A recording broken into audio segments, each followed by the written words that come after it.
everyone, good morning. I am Krisha Marjorie Joyu Imperial from BS Ed Science 2A, and I am here today to discuss to you about alcohols.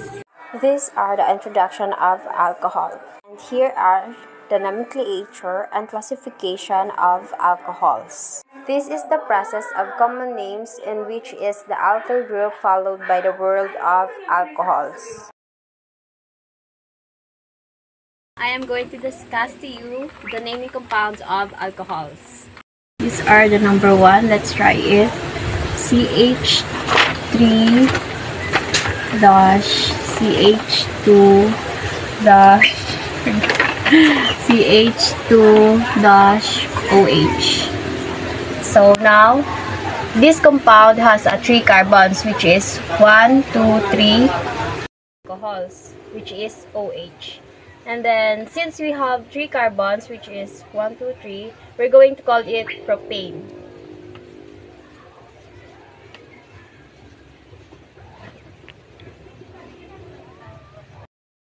And then, yung E, papalitan natin siya ng OL.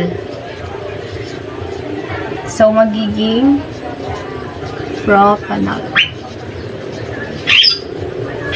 Since we have 3 carbons there, so ang bilang niya is, kung nasaan yung malapit ng alcohols, doon tayo magsisimula ng bilang. So, 1, 2, 3, and then, dito malapit yung alcohol. So, magiging 1 propanol siya. So, these are the second, which is CH3 dash CH dash CH2 dash CH2. So, dito yung alcohol. And then, since we have 4 carbons in this compound, we're going to call it butane. So, parehas lang din dito sa isa. Papalitan natin yung E ng OL. So, magiging siyang butanol. And then, since nasa second yung OH naka-attach, so, lalagay natin is 2 dash. So, magiging, ang naming niya na is 2-butanol. CH-OH, CH3, and then CH3. So, pag nagbibilang tayo ng compounds of carbons, magsisimula tayo sa longest change, which is dito.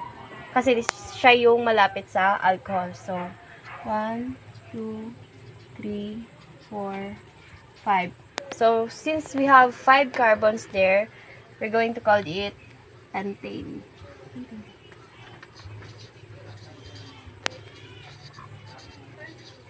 Kagaya lang din dito sa una, papalitan natin ng yung E ng OL. So, magiging pentanol. And this CH3 is a substituent. And then, ang CH3, diba, is tinatawag nating methyl. So, lagyan natin dito, methyl. And by the way pala, yung pentane is naka-attach siya sa 2.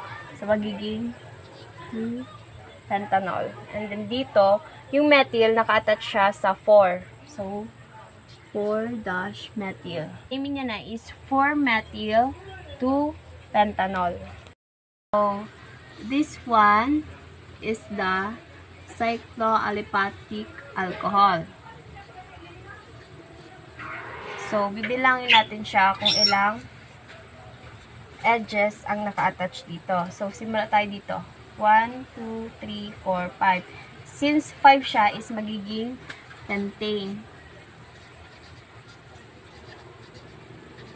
And then, palitan ulit siya ng OL. So, pentanol. Since naka-cyclo siya, lalagyan natin siya ng cyclo. So, eto na yung magiging naming ng compound na to. Cyclopentanol. The classification of alcohols: primary, secondary, tertiary. Sources and uses of alcohols. Alcohol in alcoholic drinks is ethanol. Alcohol is used a high-efficiency fuel. It gives carbon dioxide and water when it burns. Ethanol, methanol, and isopropanol are solvents used in analytic chemistry processes such as chromatography analysis. Some of the commonly used alcohols are methanol, ethanol, propanol, and butanol.